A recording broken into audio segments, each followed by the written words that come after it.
সুপ্রিয় দর্শক, আসসালামু আলাইকুম রহমতুল্লাহি ওবারাকাতুহ। স্বচ্ছ আদর্শ মমস ব্লগে সবাইকে স্বাগতম। আশা করছি যে যেখানে আছো অবশ্য ভালো আছো। আমরাও খুবই ভালো আছি। চলে আসছি একটি রেসিপি নিয়ে। তো আমার আজকের রেসিপি হচ্ছে মুরগি ভুনা। মুরগি ভুনা কম বেশি সবাই করতে পারেন, তারপরও কিছু কমপ্লেন থেকে যায়। অনেকে বলে ব্রয়লার মুরগি ভুনা করে নাকি খেতে ভালো লাগে না। তো আমি আজকে ব্রয়লার মুরগি ভুনা করে দেখাবো, যেভাবে রান্না করলে খুবই টেস্টি হয় খেতে। তো ওটার উপরে থাকছে আমার আজকের টিউটোরিয়াল। তবে আমার আজকের রেসিপি একেবারেই যারা নতুন তাদের জন্য। চলুন তাহলে মূল রেসিপিতে চলে যাই।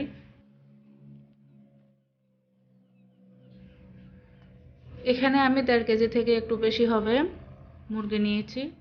লেগ পিস আর থাই পিসগুলো কাটিনি, যে ওগুলি গোটা রেখেছি, আর অন্যগুলি আমি একটু মিডিয়াম সাইজে কেটে নিয়েছি।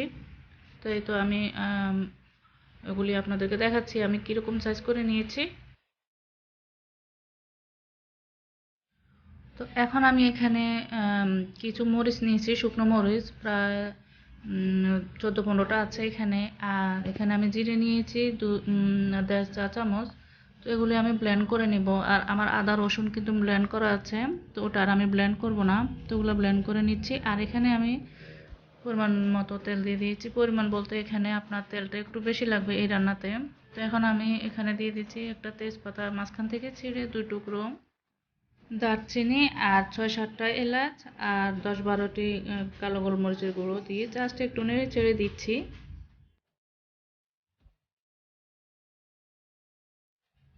এখন আমি দিয়ে দিচ্ছি পেঁয়াজ কুচি, আর পেঁয়াজ কুচি দিচ্ছি আমি এখানে 2 কাপ। আর পেঁয়াজ কুচি আপনাকে একটু বেশি করে দিতে হবে। তো পেঁয়াজ কুচি কম দিলে কি হয়, এতে করে আপনি ঝোল খুঁজে পাবেন না। তো পেঁয়াজ কুচি বেশি করে দিবেন, এতে করে ঝোল গাঢ় হবে। তো আমি পেঁয়াজ কুচিগুলো একটু হালকা ব্রাউন কালার করে ভেজে নেব। বেশি একটা ভাজবো না, কিছু ব্রাউন কালার কিছু সাদা থাকবে এরকম করে আমি ভেজে নিচ্ছি। তো এখন আমার পেঁয়াজগুলো ভাজা হয়ে গেছে, এখানে আমি দিয়ে দিব মশলাগুলো। তো এখন আমি এখানে দিয়ে দিচ্ছি 2 টেবিল চামচ রসুন, 2 টেবিল চামচ আদা, আর যে আমি ব্লেন্ড করে নিয়েছি শুকনো মরিচগুলো আর জিরা, ওইগুলি আমি দিয়ে দিয়েছি। এখন আমি মশলাগুলো একটু ভেজে নিব তেলের মধ্যে।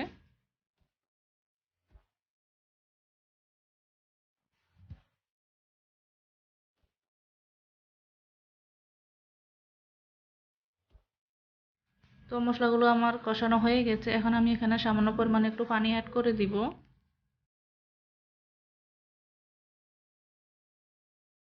তো এখন আমি এখানে দিয়ে দিচ্ছি 1 চা চামচ থেকে সামান্য একটু বেশি হবে, তার মানে পুরো 1 টেবিল চামচ হবে না, মৌরি গুঁড়ো।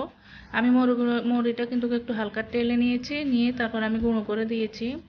আর দিয়ে দিয়েছি স্বাদ মতো লবণ। এই পর্যায়ে আপনাকে স্বাদ মতো লবণ দিয়ে দিতে হবে। আর দিয়ে দিয়েছি 1 চা চামচের থেকে একটু কম হলুদের গুঁড়ো।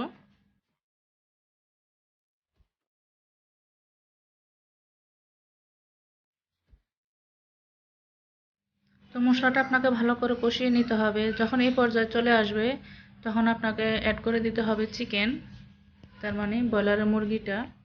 তো এখন আমি মুরগিটা অ্যাড করে দিয়েছি। এ পর্যায়ে কিন্তু আপনাকে চুলাটা কিন্তু হাই হিটে রাখতে হবে, কারণ এখন আপনাকে হাই হিটে রেখে ভালো করে কষিয়ে নিতে হবে। আমি কিন্তু ঢাকনা দিব না, এখানে ঢাকনা দিতে হবে না। ঢাকনা দিলে দেখা গেছে মশলাটা পুড়ে যেতে পারে, সেই জন্য আর আমি ঢাকনা দিব না। আমি এভাবে আমি চুলার আঁচটা বাড়িয়ে দিয়ে তারপরে আমি উল্টিয়ে পাল্টিয়ে ভালো করে এখানে কষিয়ে নেব। কষিয়ে নিয়ে তারপর আমি এখানে পানিটা অ্যাড করে দিব।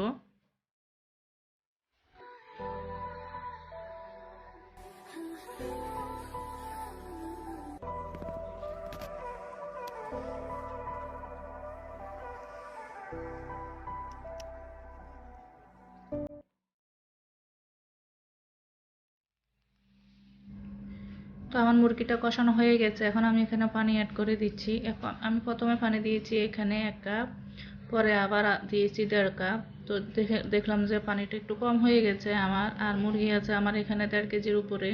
তো এই পানি আমার সেদ্ধ হবে না, সেজন্য আমি আর একটু পানি অ্যাড করে দিয়েছি। তার মানে আমি পুরোপুরি 2 কাপ পানি দিয়েছি এখানে। তো যাই হোক, এখন আমি সুন্দর করে নেড়ে চেড়ে এখন একটা ঢাকনা দিয়ে দিব। আর এখানে আপনারা চাইলে একটা স্টেনলেস ইউজ করতে পারেন। আমার হাতের কাছে ছিল না তাই আমি দিই নাই। তো স্টার অ্যানাসটা দিলে এতে কি হবে, আপনার গ্রানটা খুব ভালো আসবে। তো আমার চুলার আঁচটা কিন্তু এখনও হাই হিটে আছে, তো আমি এখন নেড়ে চেড়ে দিচ্ছি। তো এখানে আমি ঢাকনা উঠিয়ে নেড়ে চেড়ে এখন আমি নাড়াচাড়ার মধ্যে রাখবো, এবং এই নাড়াচাড়ার মধ্যে আমার মুরগি ভুনাটা হয়ে যাবে।